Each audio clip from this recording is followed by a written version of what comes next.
All right, what's going on, guys? Start off. I got to talk about the Charlie Kirk thing. Of course, that was a very sad day for America. And what's going on, guys? I wish I was the GOAT. I wish people needed my opinion, but probably talk about Oracle stock a little bit, maybe some hypothesis that I have on where the S&P will go if there is a market correction. But anyways, man, let's just start off with the Charlie Kirk thing, man. I haven't watched the video. People ask me about that. I didn't want to see it, to be honest with you. I don't want to, look, everybody's got to make their own decision on that. If you watched the footage, like my brother, he told me, he's like, yeah, he described it to me. It was really sad. I'm not going to watch that. The last time I watched somebody pass away on video, I don't enjoy that. I don't want to really see that, man. I mean, there was a Russian guy, and he was in the Red Sea or somewhere. I don't think it was the Red Sea, but there was a Russian guy, and the video went viral, and he was attacked by a tiger shark. And I watched that video, and from then on, I just said, I'm not watching any more of these videos like this because it's just too depressing. So that's why I haven't actually seen the footage of Mr. Kirk's demise by this terrible human being. But everybody's covering it. I figured I would share my own inane opinions on Charlie. Wasn't like this huge Charlie Kirk fan. It wasn't that I disliked him either. I just I've seen clips and everything. Seemed like an intelligent guy who just wanted to be out there sharing his faith. And, it's, look what happened for it. And I had a suspicion, I didn't verbally articulate it, but one of the things I was worried about is these guys who go to the campuses, I worried about like actual violence breaking out, and it did. But, we know that bad things happen. Can't really explain them. But what really bothered me, on top of obviously the passing of this guy, who from all accounts was a great dude. Again, I didn't really watch his podcast, caught some of his clips. I didn't mind it when I saw him, so I didn't have any where it was like, I don't really like that guy. It was just one of those things where it's like, these aren't really the videos I watch. But what is so ridiculous about this is the reaction of people afterward. And, I mean, so he's up there, right? And he's expressing his views. And he's a conservative Christian. He's pretty moderate from my understanding of it. And, he had his faith. He wanted to share it. And he wanted to have an open dialogue with people. Oh, dude. Yeah. I don't know whether, this is something that I wondered. I don't really go on Facebook that much anymore, but the people I saw celebrating on Facebook are your typical leftist douchebags. Like, these are mostly people that I know from stand-up comedy. That's really where I know these people from. And I just, I couldn't believe the justifications. It's ghouls, man. This guy had 2 young children.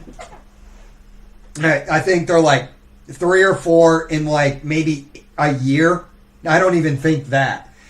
And I was looking at this and I'm like, do I just defriend these people or do I keep them around on Facebook?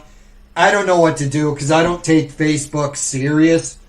Facebook used to be fun, but it's no longer fun. But like the Twitter, the people taking to Twitter and all these teachers out there that are celebrating the death of this young man. You know, it's like, do you want these people teaching your children? Do you want that? I mean, if I had kids, there's no way I want to send them to a public school with some blue-haired leftist communist loser. And these are the people teaching your children. And they're getting fired, and they're probably complaining about it. And then you can just look back at them and go, hey man, freedom of speech isn't freedom of reach. And, you know, there's consequences for your free speech. All the shit they were saying to conservatives when they had every lever of power and they were just trying to cancel anybody that said anything that they didn't like. And look, I think a lot of this was fomented because of Occupy Wall Street. The big bank bailouts were so divisive, and some of them needed to be done, some of them didn't. But you had to bail out the financial system, or there is no system. And the bankers that did that, yes, they should be in prison. But a lot of this splitting in this ideology, you can look to right about 2013, 2014, when Barack Obama signed whatever bill it was that allowed the deep state to start propagandizing people. And then you see the use of white supremacy and fascism, and the keyword searches start to skyrocket after that. And now we're facing the fallout from that. You have an entire generation. This kid is 22 years old, so he was born in 2003. So right when he's becoming a teenager and becoming aware, all this stuff is going out. Dude was dating a trans person, even though the media tries to make it out. Oh, maybe he was shot by one of his MAGA followers firing off his rifle. Anybody who knows anything about guns knows you don't just shoot into the air, right? So that's not a MAGA person. That's your leftoids.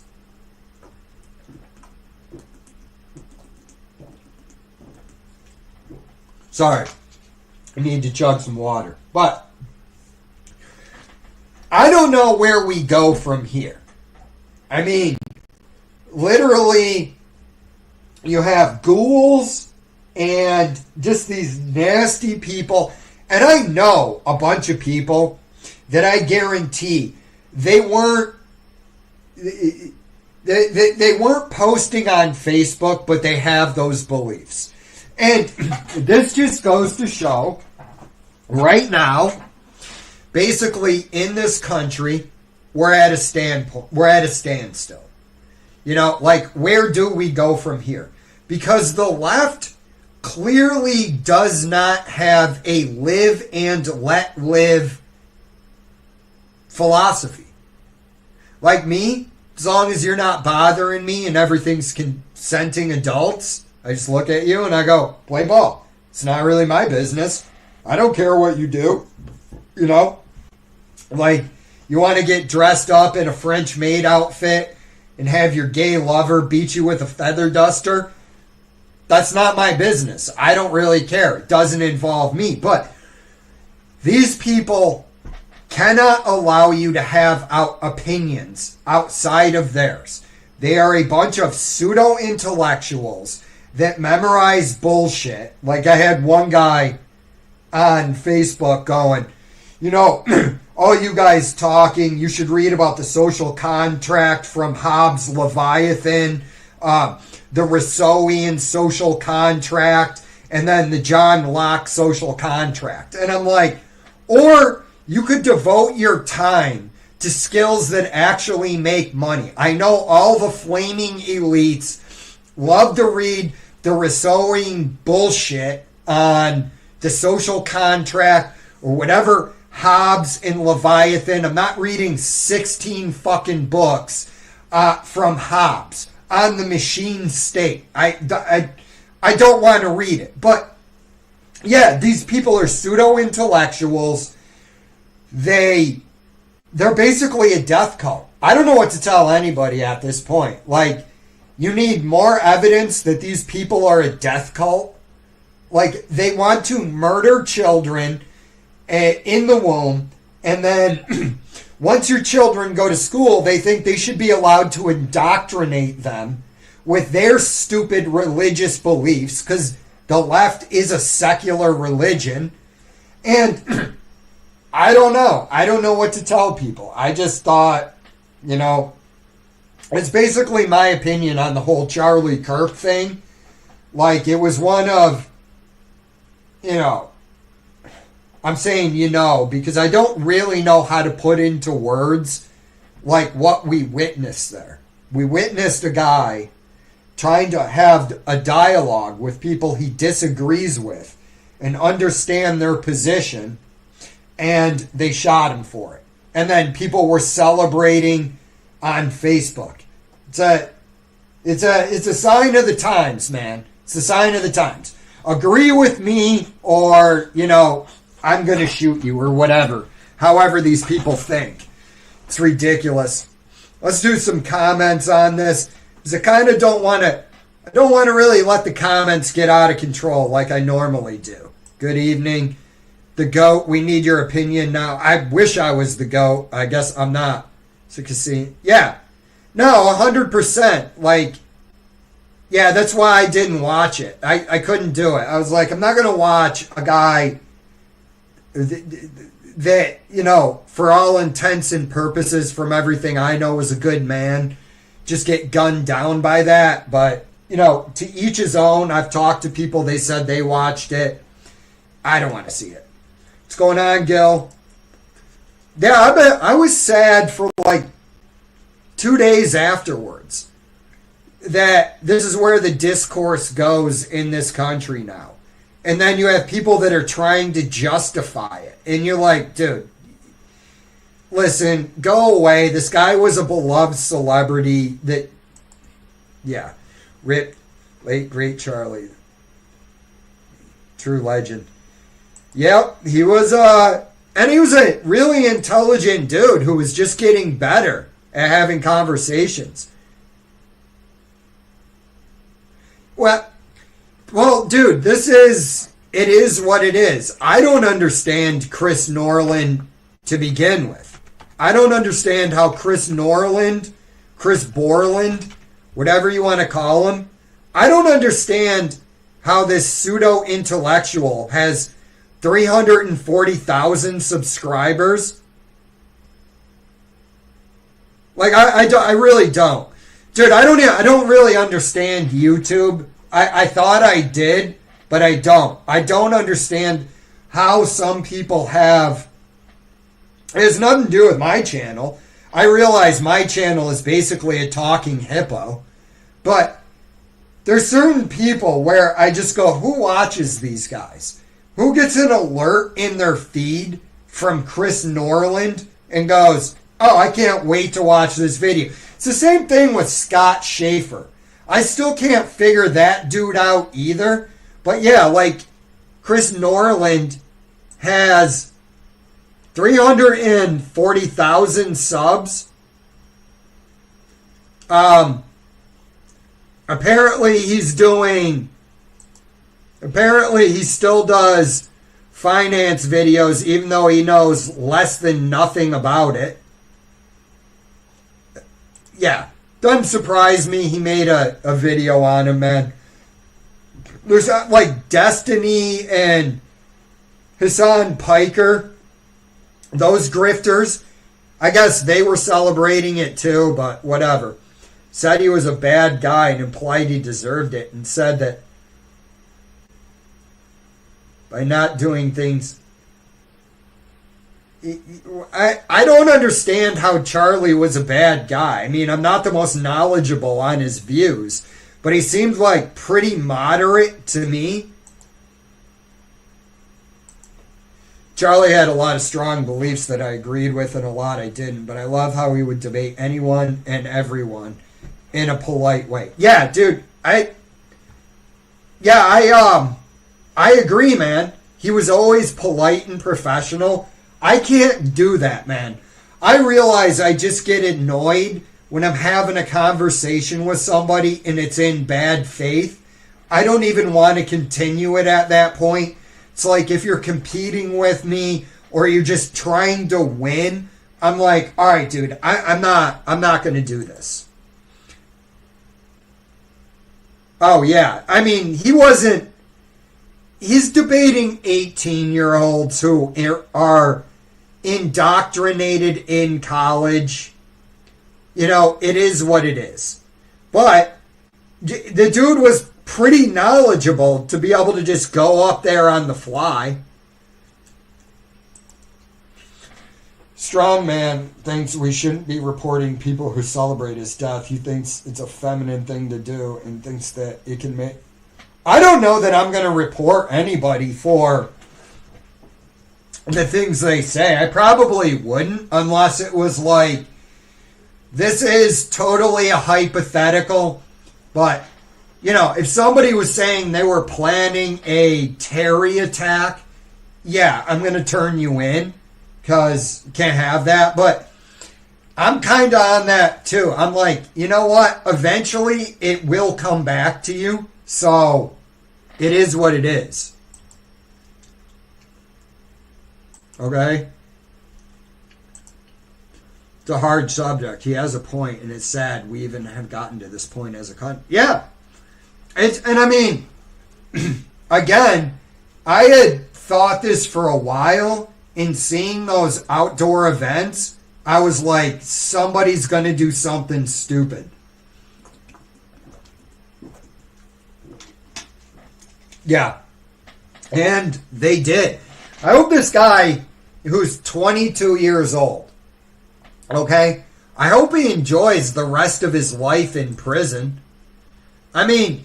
So, like, even if you absolutely hate somebody and think that they should be deleted, okay, why would you throw away your life in the process? I don't get it. I mean, maybe the guy was dumb enough to think that he could get away with it, but, I mean, again, why would you take that gamble with your life? I grew up with celebrating at Halfley, mostly females. Yeah, dude, they are. It's like, no offense to anybody, but you can't reason with these people. The people that have taken over the Democrat Party are not reasonable people. They're ideologues. And they're following a religion. And their religion is a religion of destruction. Why does everybody celebrate his death? Oh, right? Dude, everybody celebrating his death looks like, to me, like that dude on Patrick Bet David, the guy who's wearing a dress and introduces himself as Katie. And you're like, it's like, dude, yeah. It's like, if you're celebrating this death, all I picture you driving is, like, a Honda or a Toyota Prius or whatever hybrid, thinking that you're a good person and, you know, helping the environment, where it's like Bill Gates is heavily invested in oil companies. Bill Gates doesn't give a shit about the environment. Yup, and his wife had to see it, and I don't know if that kid is going to be old enough to remember, but I bet you the older daughter will have some memories of that day. I made that same point to Strawman. Wow. I don't know about all that. If that's what we're originally talking about, I thought we were just talking about like people on social media. But yeah, if you're a teacher, I definitely, and you were happy with what happened to Charlie. I wouldn't want you instructing my child in anything. But again, to each his own. Point, you think? No, dude.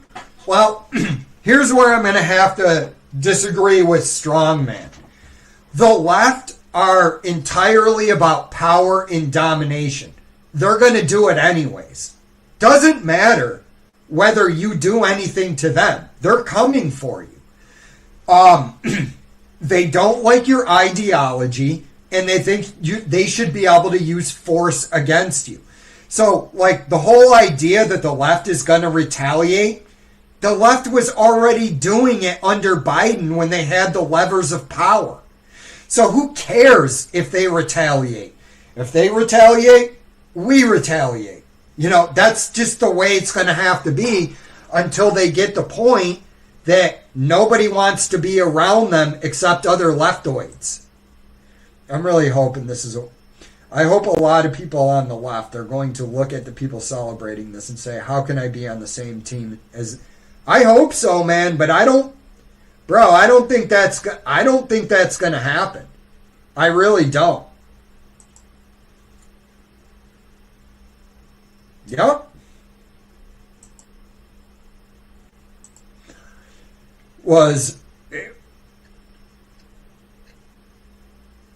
Oh, dude, I think this was still a political killing. I mean, it was Charlie Kirk's politics that got him deleted. So I would still call it a political assassination. 2020. Yeah. And, you know, he probably would have run for elected office at some point. Damn. Yep. Used to be 11. No, they're not. This is what you find out. Okay.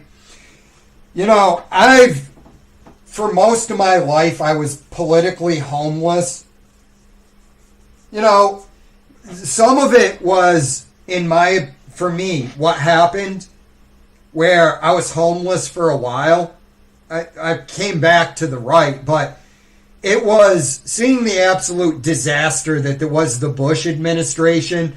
And anybody that tells me George Bush is a conservative is wrong. George Bush isn't a conservative.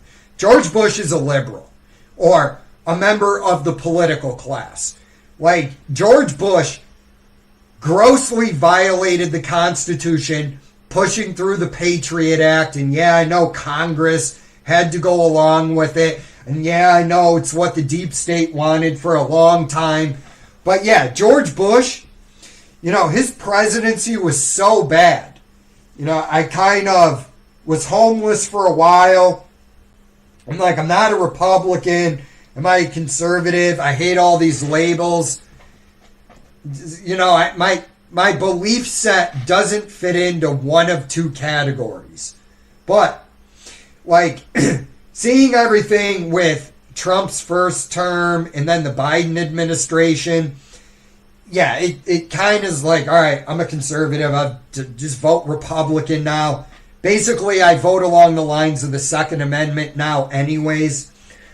But yeah, when I was around the really liberal people, when I was doing stand-up comedy, they are some of the most intolerant people I've ever met. They're also some of the dumbest. Like, they don't know anything. And, you know, like their comedy was, I don't want to say it's the LCD, the lowest common denominator, because that's what my comedy is, but they had no originality. And they all thought they were the second coming of George Carlin. And that's why I couldn't stand being around these people. Like, but yeah, the left is not tolerant in the slightest. And here's another thing. If somebody has to tell you what they are, they're probably not that thing. If somebody's sitting there going, oh, I'm the like most tolerant, accepting person you will ever meet, you know they're not. Because they had to throw it out there. That's the way they want you to view them. Yeah, like, I don't... Go out to Hollywood sometime. Be around these leftists. You're only as good to them. It's basically, you're only good to them as long as you can do something for them. And I had a friend in the military who was super hyper liberal. And I noticed that about him. Like, he would just use people and move on. And I was like, dude, that's odd. And I thought it was just that he was a shit person. But then what I realized is that's pretty common on the left. That's what a lot of them, that's the way they are. I told my sister not to watch it. Yeah. I mean, if you want to watch it, watch it. I just didn't. Dude, yeah. Go. Yeah, I saw something where some leftist was trying to destroy a vigil to Charlie Kirk, and he got arrested for it. I don't know why you were doing it. The government destroyed the left after the left went to Wall Street. Then after that, it was all identity politics from there, and now we are here. Yeah. Yeah, I would say that's a better written way of describing what I was rambling about. I agree with it.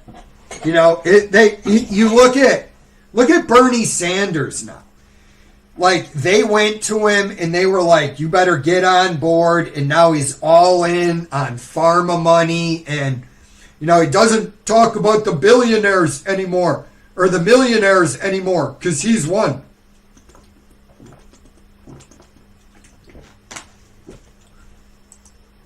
It's the algorithm.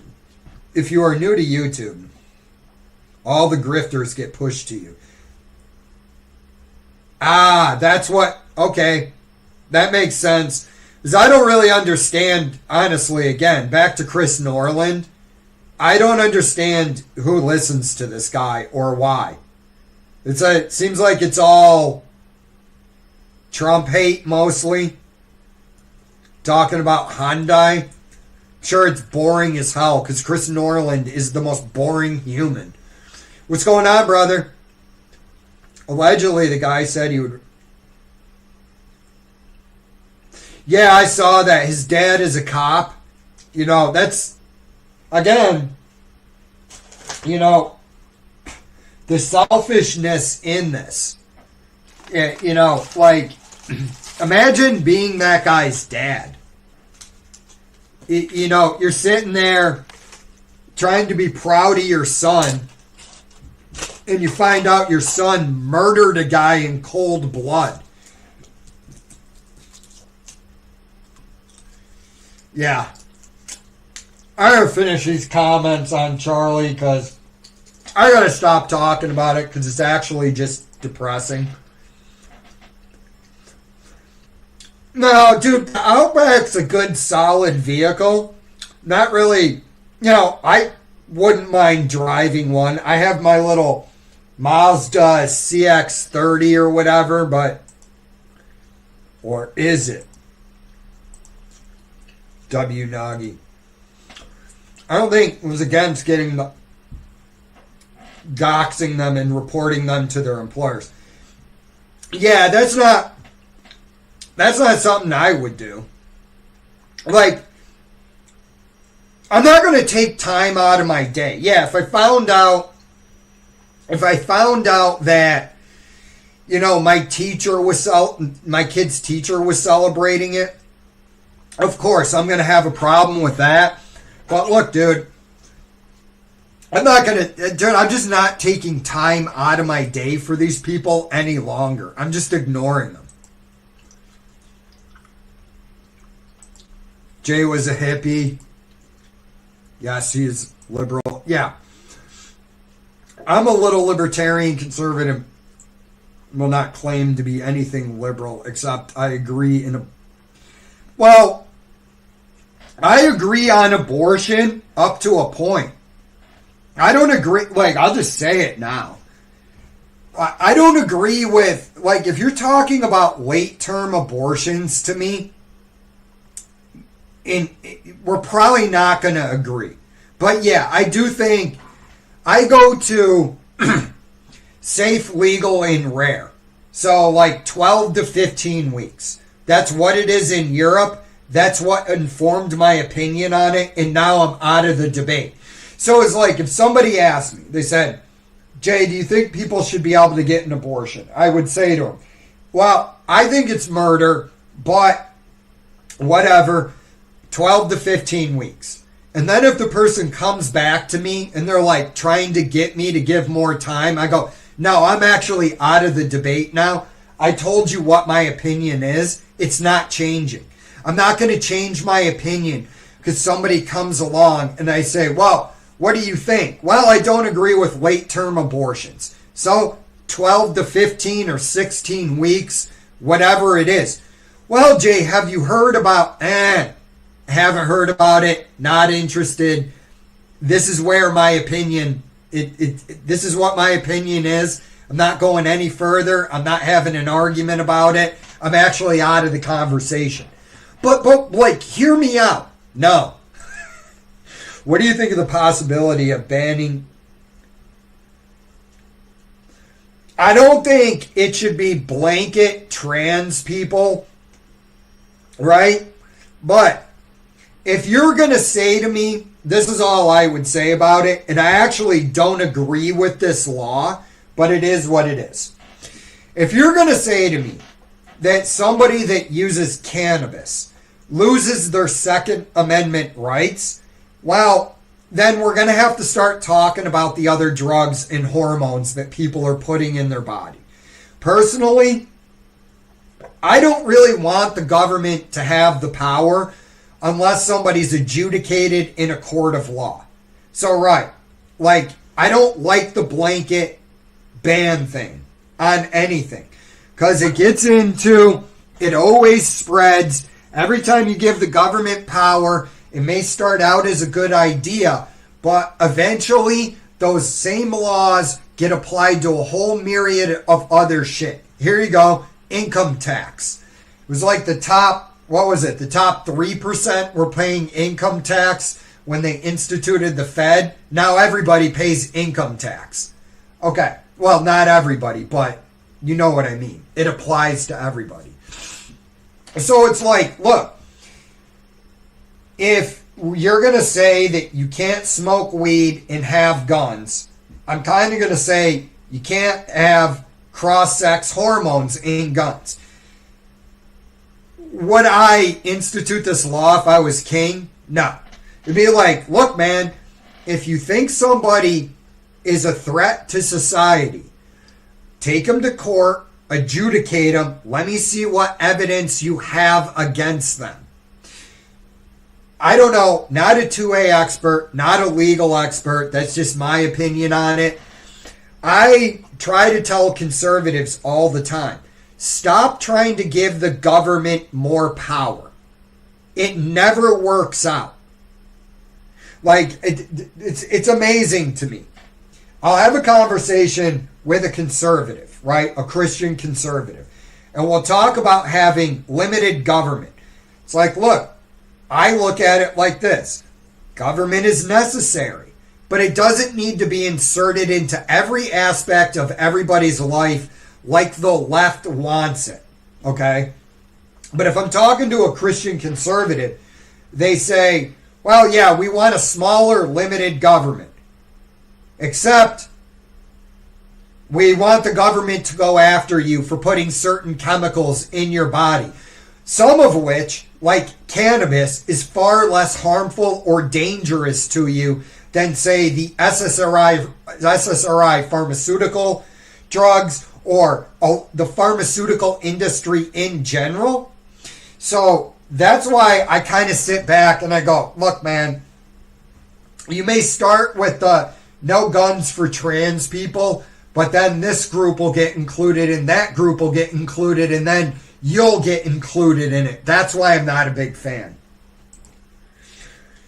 whatever happened to a man going up to another man and throwing hands if they had a problem, going on the roof like a sneaky rat. Yep. Yeah, that's what I mean. That would be. I know Charlie's 6'5", and I guarantee you this shooter's not a big guy. But it's like, yeah, if you have that big a problem with Charlie Kirk, walk up to him and go, bro, I hate you. I think we need to throw some hands. Charlie Kirk could beat this kid's ass. They might be friends afterwards. But that's the way it is, man. It's like the danger is when you look at what you would consider like a disagreeable man, physically capable, trained. I'm not afraid of those guys. Why? Because I'm not going to get into it with them.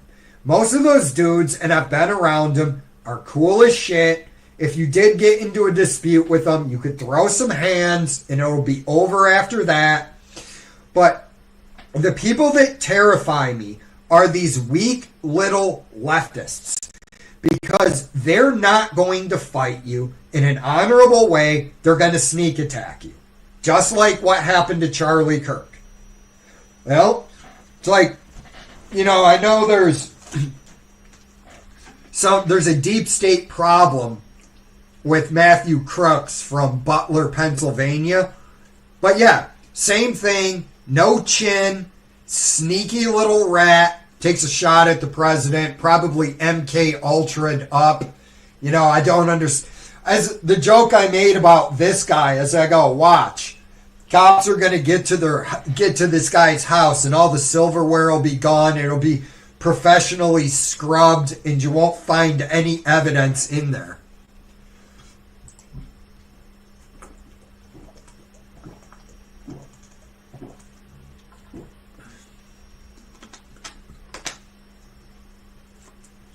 Did you hear about Sherwin-Williams cutting their 401k match to their... I know they can eat the cost, but... Yeah, man, no, I didn't hear about that. That's, yeah, that sucks, dude. I'd be pretty pissed off if my 401k match, but it depends, like, Sherwin-Williams... cuts 401k match. Just want to see what their match was. December suspended 6%. Dude. Yep. That doesn't surprise me that much. Look. It'll lead me into it. They just put it up there. The economy is shit, right? I've been saying it for probably a year to a year and a half. Okay? So, in my opinion, I'm going to bro science this real quick on what's going on. COVID caused a massive distortions in the economy. And it's taking years to play out. But, pulled a bunch of demand forward. So we're going to have, because everybody was stuck in their houses, they spent all their savings, they got their stimmy checks, so they went out and spent it, they brought a bunch of demand forward, and now we're running into the problems with it. I think this is going to be an inflationary decade, and, look, the BLS, they just lowered the amount of jobs by 1 million non-farm payroll. So during COVID, my paint business was booming. Oh yeah, because everybody was just sitting at home with nothing to do, and they're like, hey, we should probably paint our kid's bedroom. And that's what they did. And now you're running into the problem of pulling all that demand forward. I think we started the recession last year in August when the yield curve inverted again. So, it was something that I wanted Trump to stop doing when he came into office. He was talking about the stock market at an all-time high, and I just kept saying, stock market is not a reflection of the economy. In my opinion, okay, the stock market is, for the most part, past looking. Everybody wants to say that the stock market is forward looking. I don't agree with that. Here's why. Think about who owns the majority of stocks. They're very wealthy people, okay? Very wealthy people are not as sensitive to the economy as, your normal Tom and Sally that are married.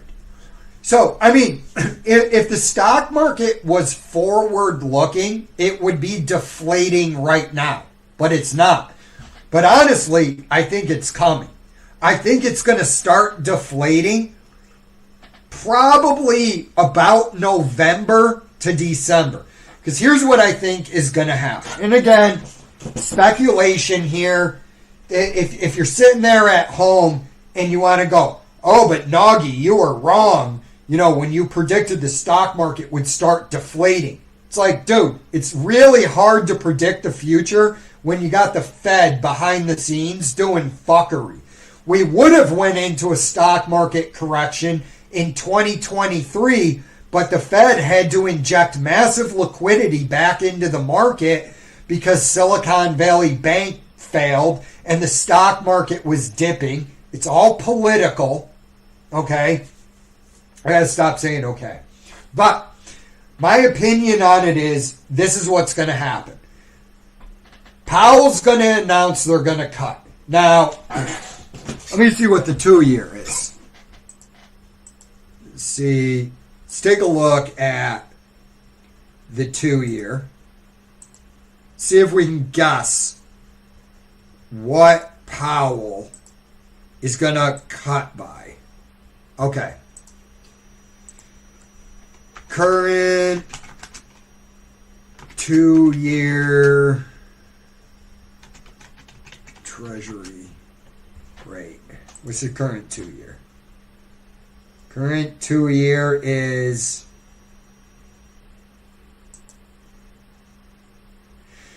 3.562. What's the overnight? Fed fund rate today. So overnight rate 4.33. I'm betting. What was the 2-year? Oh, dude, I think we're getting a 50 basis point cut. All right. So let's play out this 50 basis point cut. If we do a 50 basis point cut, I think we're going to see temporary euphoria, but you're also going to see capital leaving America. That's why the Fed really doesn't like cutting interest rates. But here's what I think happens. You're going to get some more exuberance in the market for probably the month of October. The rest of September, the rest of October. And then I think it's going to start to set in somewhere around November, December, or January. I'm giving myself a 3-month window, but I think you're going to start seeing it beginning in November. Why?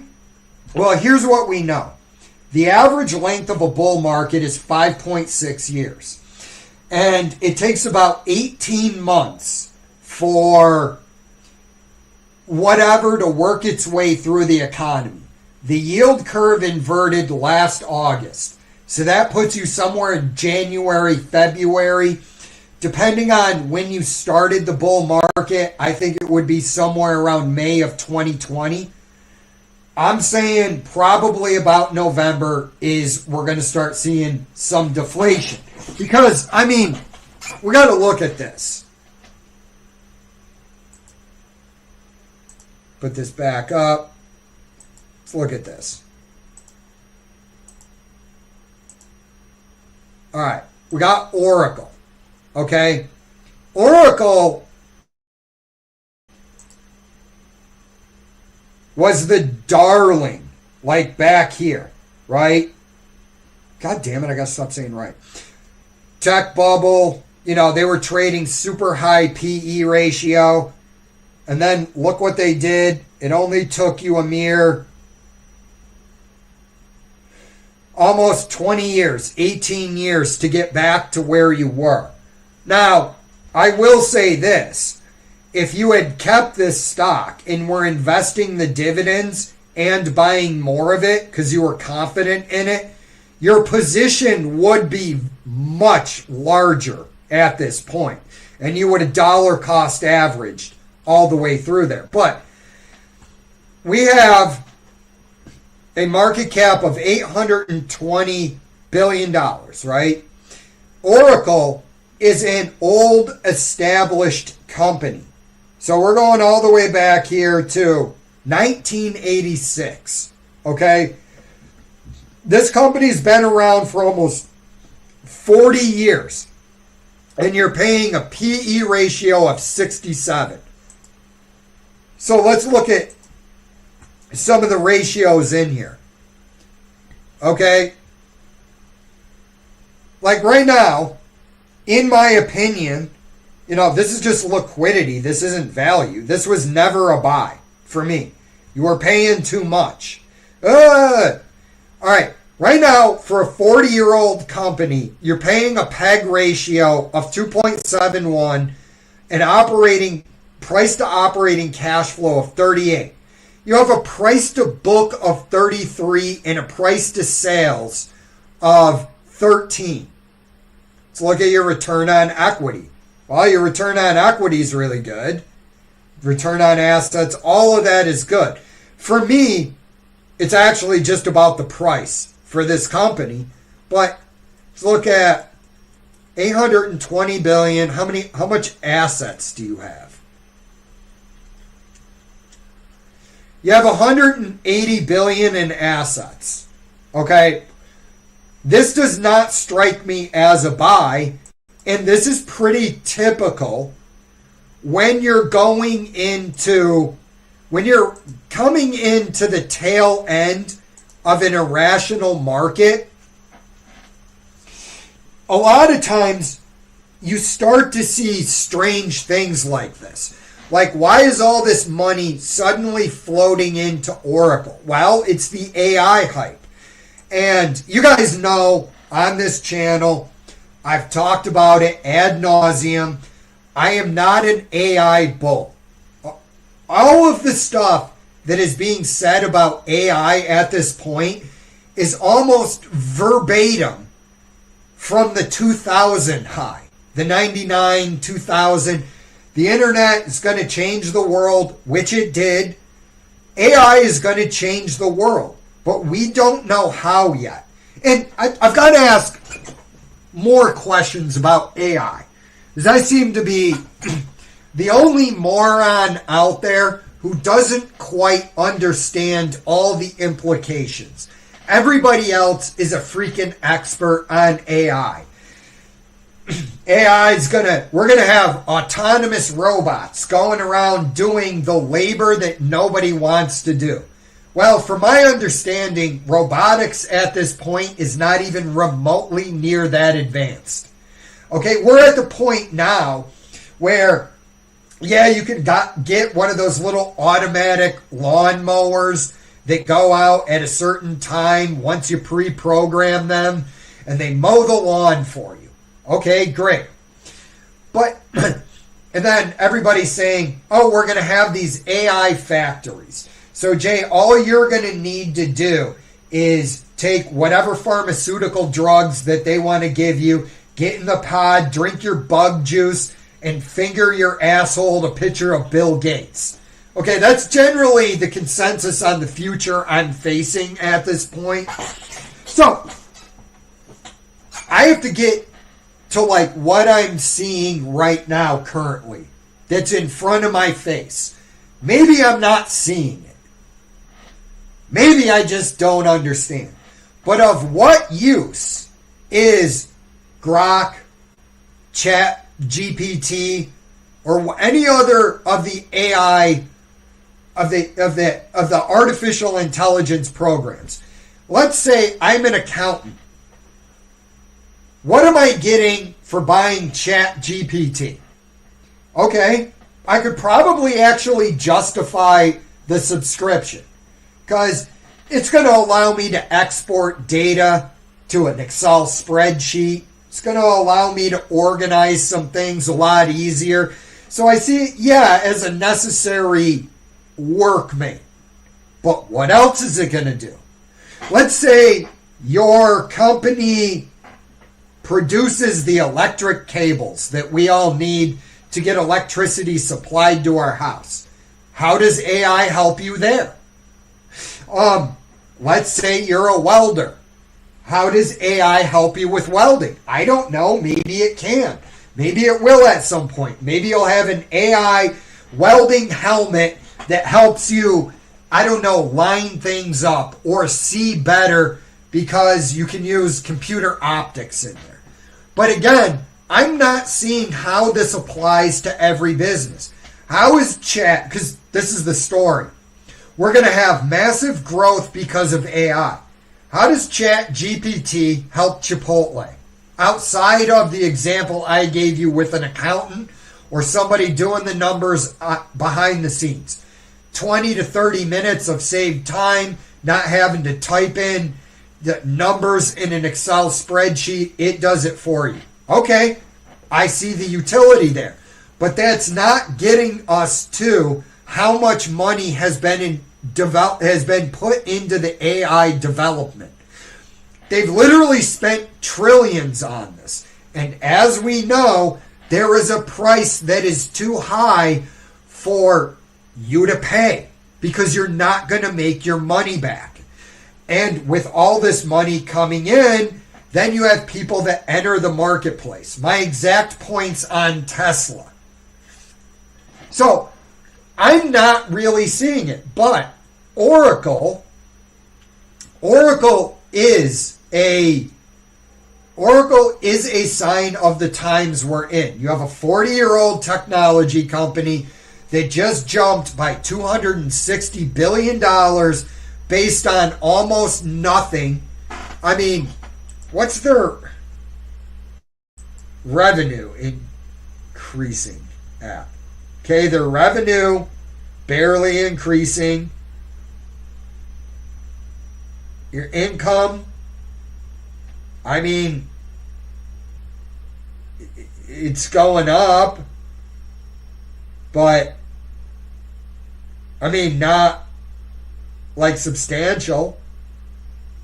So I don't really understand it. That's why I sit back and I go, this is a bubble. Like Nvidia has a larger market cap than the French stock market. I think it has a larger market cap than the German stock market. Does that make sense to you? So that's why I think we're in the end stage. And I mean, we would have went into a recession, for lack of a better term, because they keep changing the definition. We would have went into a recession in 2023, but M2 money supply and the S&P. I want to talk about this a little bit more. Okay. I talked about this like 2 weeks ago, maybe, or one of the new episodes that I did.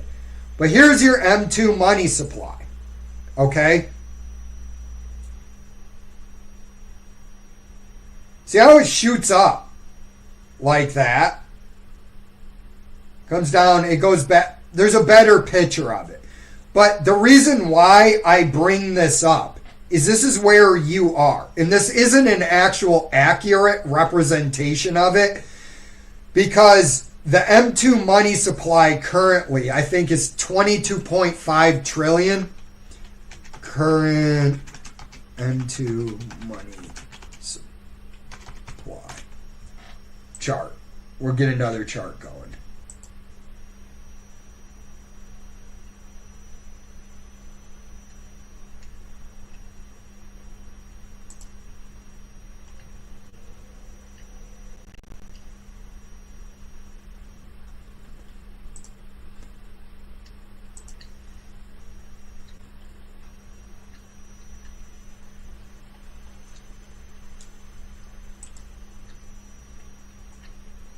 Here we go.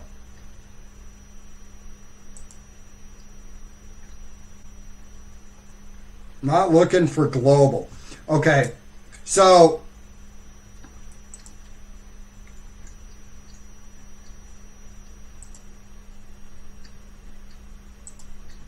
whatever. But any way you look at it, this needs to come down back down here.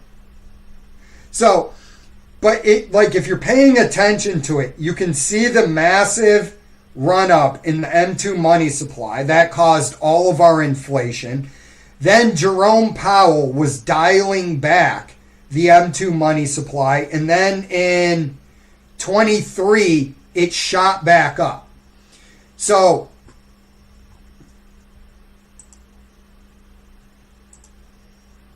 personally, I think we're in for a hell of a crash whenever it comes, because the whole Oracle thing, all of it, it just seems like, you know, this can't be sustained much longer.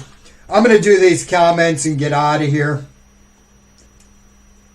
See where I left off.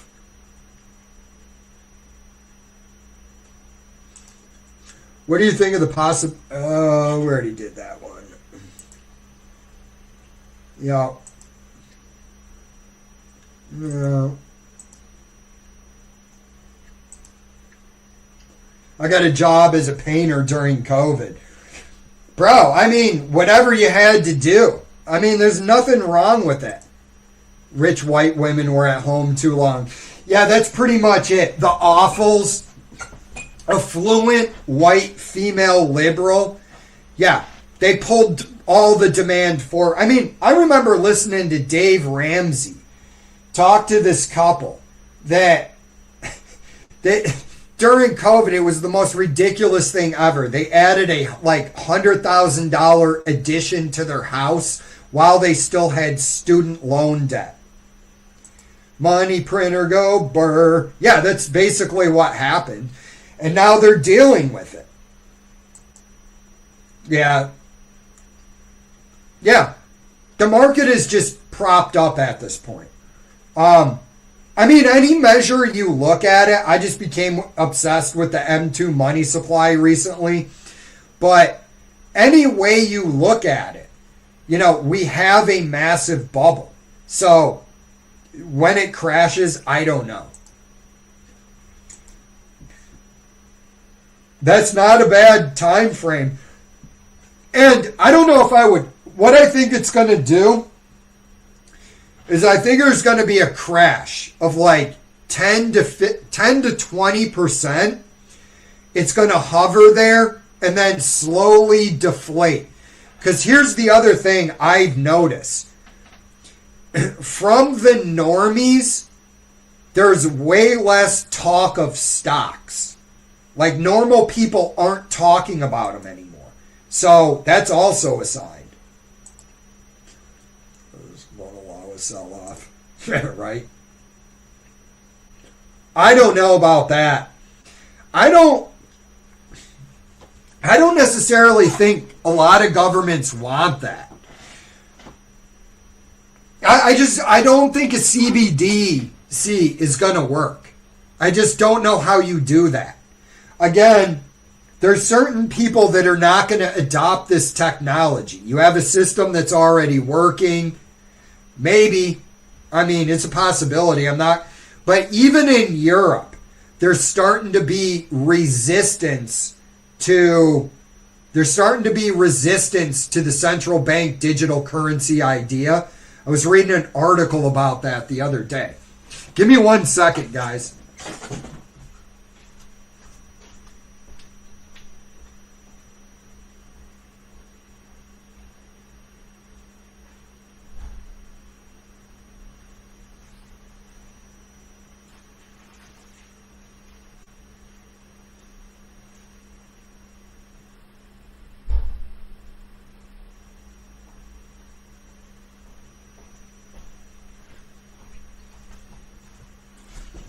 All right, I'm back. Yeah, on the central bank digital currency, I don't want it, obviously, but I'm not sold that the elites really want it either. I think it was an idea that was pushed out there, but think about it like this. When you talk about a cashless society, the United States dollar is the reserve currency. So you need to inject cash into the world so that people will use it. That honestly is one of the reasons why they go, oh, 10 million for gender studies in Pakistan. They know that's a bribe. You know that's a bribe. The government knows that's a bribe. But what it really does is allow them to give cash away and inject that. Because there's areas of the world that are way too backwards. You're not going to get that stuff. So I could see it either way, but I don't know. If they try to push a CBDC, everybody should rebel. Because you don't want that.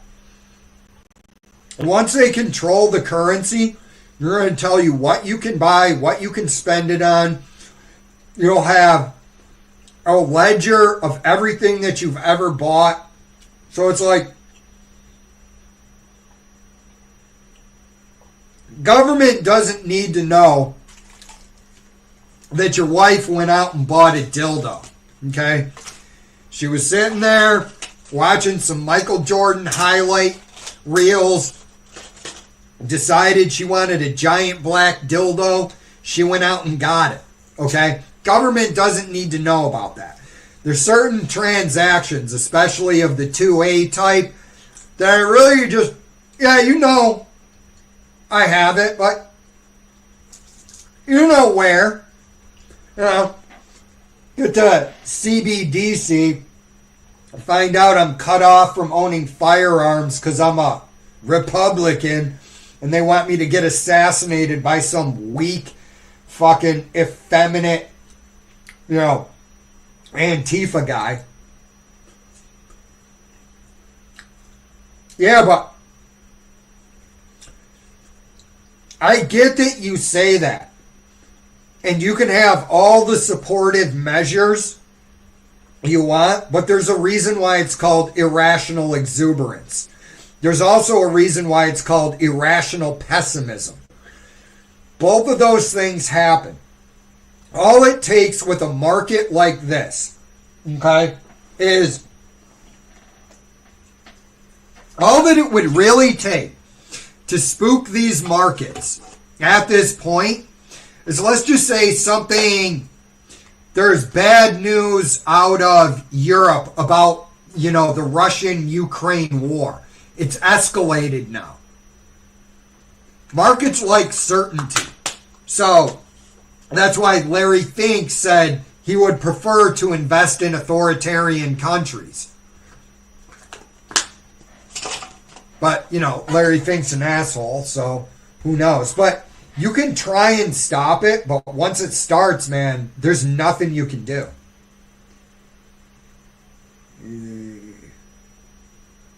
Do I think? I think it's going to go much lower. If you look at the lowest price to book ratio. So we have one of the highest price to book ratios of all time. Right now, it's like 5.3 or something. So, of the S&P 500.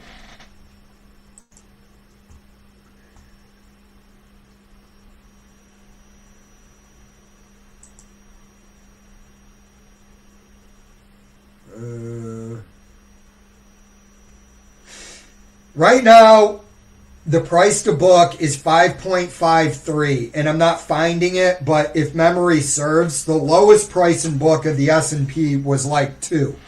So you guys do the math on that. You just write a quick proportion, but it ends in you losing more than half of your money. Spoiler alert, because, I think like a common, that even if you just, so if you just revert to the standard, right? If you just use standard numbers, we'll use the EPS of the stock market somewhere around 200. That puts you at somewhere around 3,000. Last time I was playing around with the numbers, fair value seemed to be somewhere from like 2,700 to like 5,400, or not 3,400. Somewhere in there when I'm playing around with the numbers. So that's a massive haircut. That's why I think you're going to see like a 10 to 20% fall. Maybe it'll shoot back up a little bit, but then a slow deflation. Yeah, sometimes, I don't know, it's weird what YouTube decides to take down.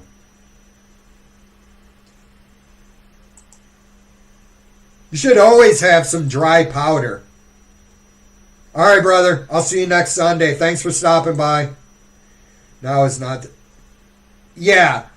I mean, I still have my play account where I play around in there, but it's usually maybe once a month I throw maybe $100 in there.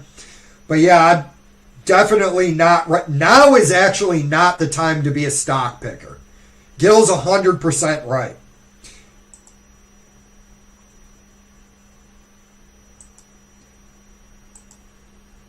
Right on, brother.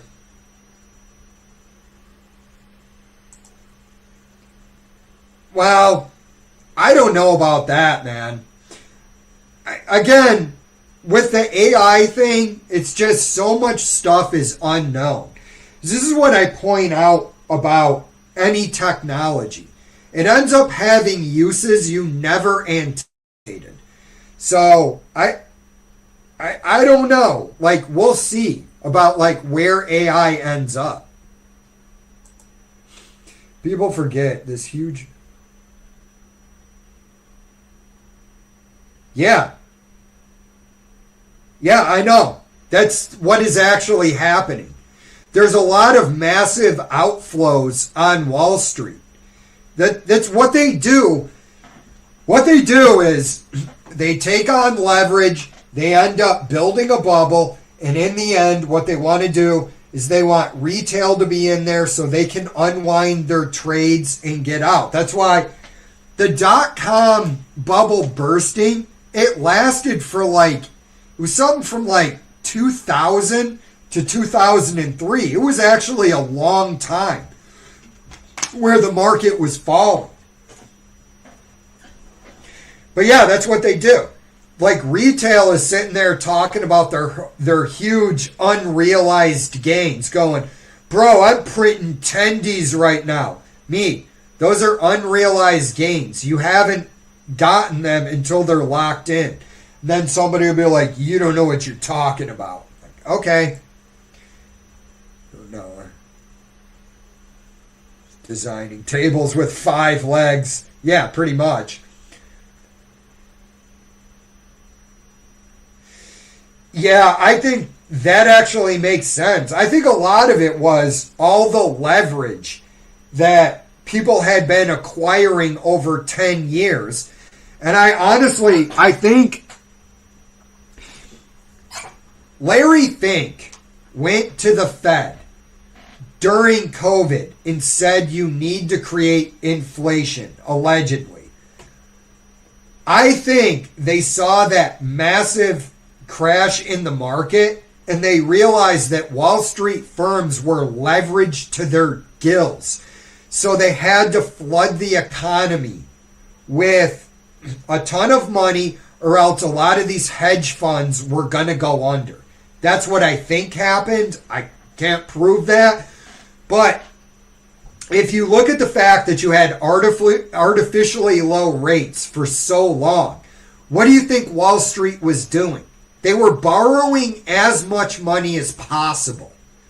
And again, all good things come to an end. They don't know when to get out. And that's why I think we got into the situation we were in.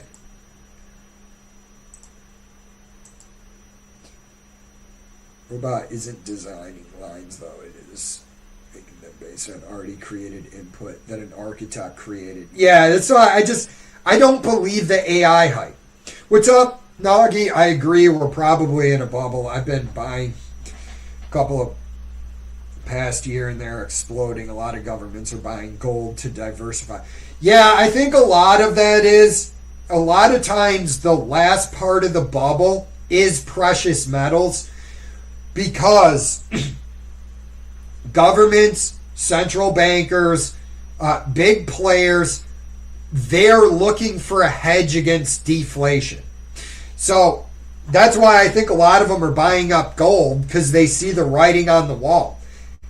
Like I said, man, a lot of times the commodities are where a lot of these big places, they seek safety. So, like for me, I've got some money in cash. Also, I'm probably going to put like half of my IRA in VDE, the Vanguard Energy ETF. But yeah, that's where this goes in the end, is to commodities for safety. They've made their money, sold it to a sucker, and now they're out. Nvidia, that's got to be a lot of retail, because they saw it going up. Who doesn't want a radiator? Oh, I've just seen Michael Jordan. Right? Right? I can't even blame women for that. College to be a number. With the robot, LOL.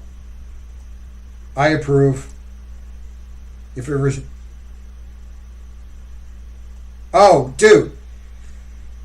If the stock market drops, and it will eventually drop under the M2 money supply, that's guaranteed, and it will drop to its historic price to book value at some point, all I'm going to say when everybody's bitching is just buy everything not bolted down.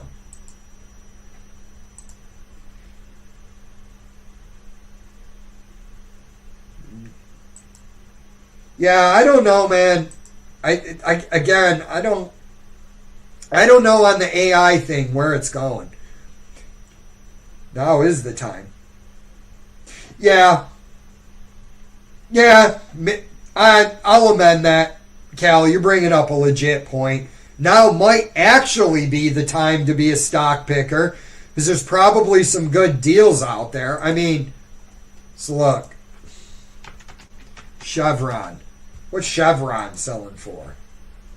If you guys don't know, and some people don't, everything depends on energy. Chevron's market cap is $318 billion. Total assets, 250. Yeah, it's not bad.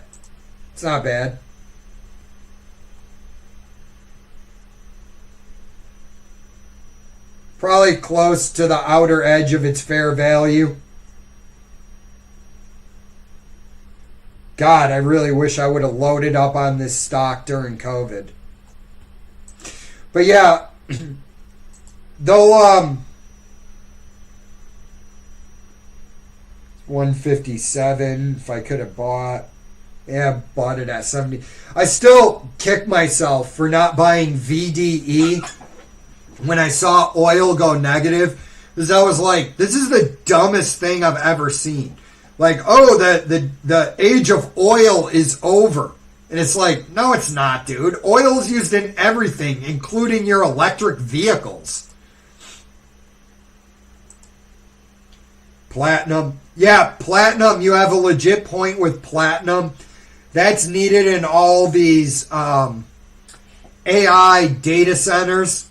So, but yeah, I would rather buy, and I have been buying. So something I've been doing is just buying those 90% silver half dollars. I just go into this gold dealer, and I go in like once a month, and I buy like 5 of them, and I just chuck them in my fireproof safe. And if we do get a correction and gold corrects, I'm going to start occasionally going in and buying whatever, Cougarins, or I don't really know the gold market well, but I'm just going to throw that shit in a safe. World can go on without gold, but if silver was no longer here. I agree and disagree. You can't really go on without gold. Gold has so many industrial uses. I don't shit about macro, so I royalty companies that have base metal, potash, precious metals.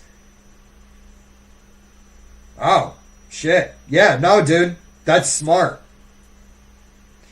Yeah, I mean, you can't really panic. I mean, even if the most of my money is in index funds, so I face like zero bankruptcy risk, if the market goes to shit tomorrow, I don't care. I'm just going to buy more anyways.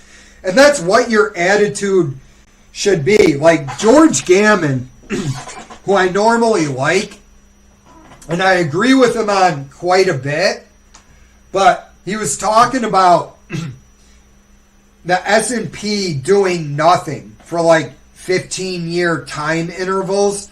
And I'm like, yeah, dude, that's called an acquisition period. You know, like he was making it out like that's a bad strategy. And I'm sitting there and I'm going, okay, it crashed. Keep buying. You still have those original shares. Now those original shares, dividends that they're paying you, they've gone up. So now you have even more money going into the market. That's where you make your money. You can make money in the run-up and the sell-off if you know what you're doing. But a lot of times it's just the guys that buy every month that do the best in the long term. Damn. Dude. Oh, yeah. No worries. I got your point. I don't know crap about... Dude, I go with the Peter Lynch thing. If you spent 14 minutes on economics, you wasted 12 minutes. That's really how I view it. I don't know. I think people can brag about their own... Internally. Yeah, they won't though. All these people bragging about their gains in Bitcoin and all of that, they're not going to own it if there's a massive crash. And I mean, what's going to happen? You have like micro strategies out there.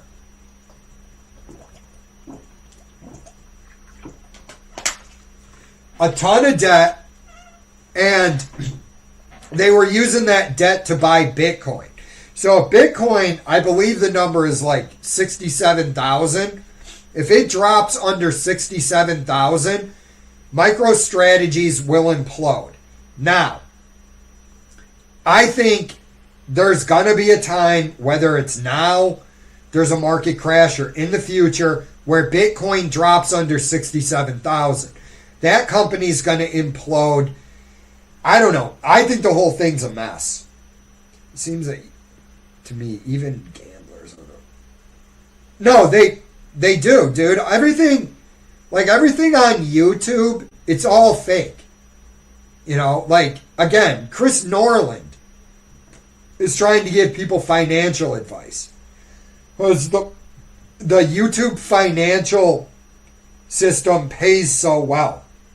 And I also think YouTube is going to be much diminished going forward.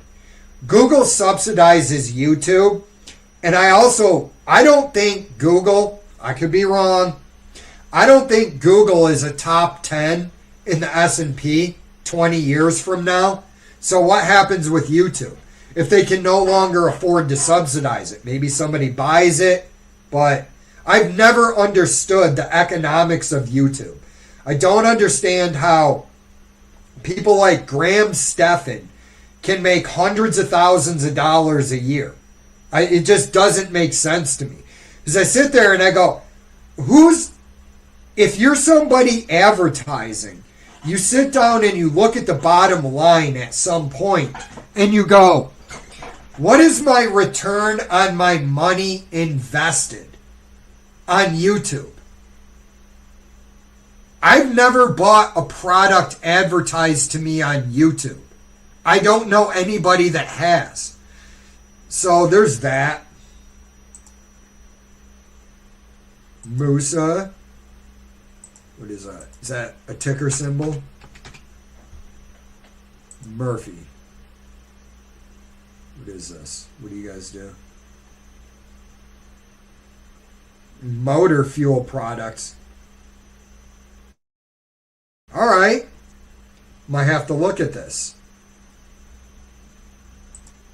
What are we saying here, Carl? I mentioned V here a while back.